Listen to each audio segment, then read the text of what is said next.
So in this video, I wanted to go over the upper appendicular skeleton.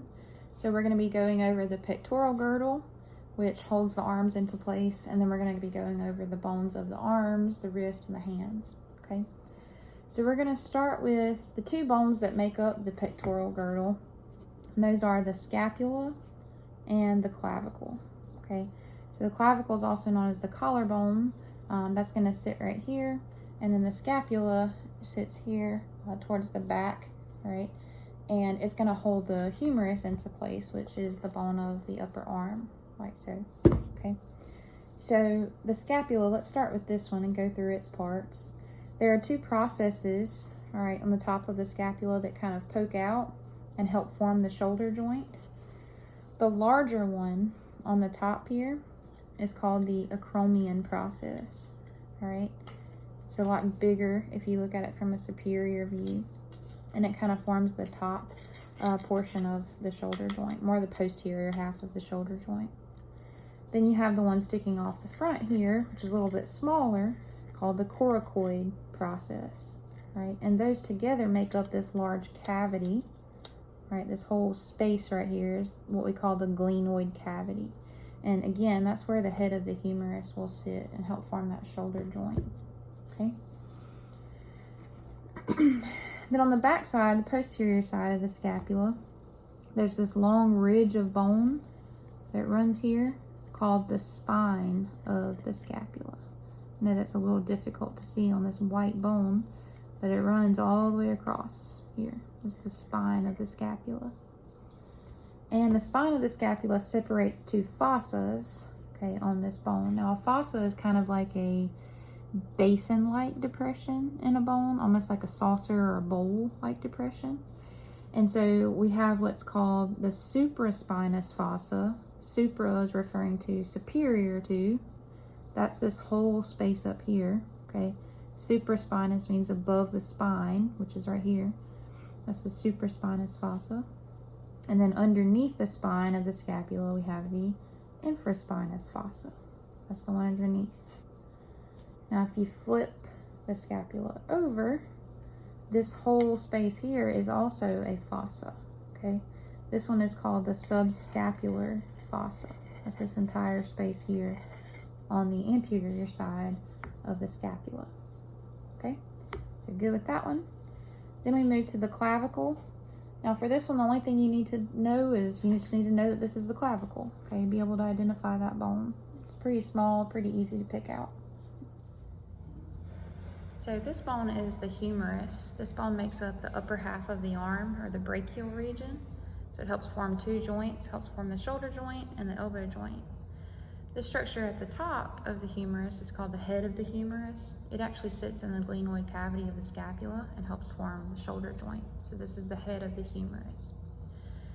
Now on the anterior side of the humerus, which is the side that contains the capitulum and the trochlea, which I'll get to in just a second, right?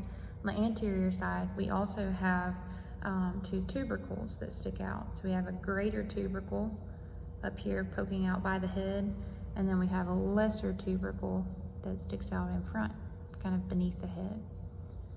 Now moving down to the bottom here of the humerus, this helps form the elbow joint with the radius and ulna. This is the anterior side of the humerus here we're looking at. So we have the trochlea, which is this hourglass shaped structure right here. And then we have the capitulum right next to that, which looks kind of like a gumball. It's like a big ball right here. Up above the trochlea, there's a notch called the coronoid fossa, right? So this is a fossa, it's an indentation in the bone. And the coronoid process of the ulna, which we'll get to in just a second, dips into the coronoid fossa of the humerus whenever you bend your elbow, okay? Now on the back side, we have the trochlea here, still that little hourglass shaped looking structure. And above it, we have another fossa called the olecranon fossa. So the olecranon process of the ulna dips into that whenever you straighten your arm, all right?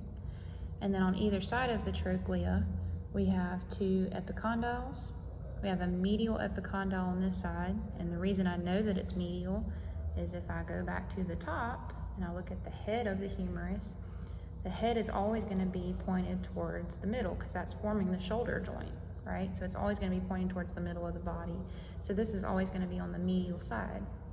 So if you go down from that, you have the medial epicondyle, which means the opposite side that sticks out over here is the lateral epicondyle of the humerus. All right. Now we're going to move to the two bones that make up the forearm, right, called the radius, which is this bone here, and the ulna, which is this bone here. Okay. Now let's start with the ulna. So the way that you can pick these out or distinguish them from one another is the ulna has this U-shaped notch in it, okay, called the trochlear notch. That's what that structure is right there. The radius has this flattened head on it, okay? So that's the way you can tell them apart initially. Now again, looking at the ulna, you have the trochlear notch here. That notch is going to attach to the trochlea of the humerus, and that's going to form your elbow joint, okay? So as you might can see, you have two processes that come off of the ulna here. You have an olecranon process on the top, which, as you might imagine, when you stick these together, the olecranon process fits into the olecranon fossa, right, when you extend your arm. And then you have the coronoid process on the front, right, which fits into the coronoid fossa. Whenever you bend your elbow, those two go together. All right. One other structure to point out is this little process on the bottom half of the ulna called the styloid process of the ulna. Okay, so make sure you're familiar with all of those parts of this bone, which is the ulna. For the radius, which is the other bone that makes up the forearm, you need to know the head of the radius. That's this flattened portion at the top, okay? The neck of the radius, which is right underneath the head. We have this structure that pokes out underneath the neck. See this bulge right here? It's called the radial tuberosity, all right? And then down at the bottom of the radius, where it gets kind of pointy down here, is the styloid process of the radius, okay? Then we move to the hand and the wrist. Now for the wrist bones, I don't want you to learn the individual names of these carpals. Just know that these little short bones down here in the wrist are called the carpals. If you remember, the carpal region is the wrist, okay? So that's what these little short bones are.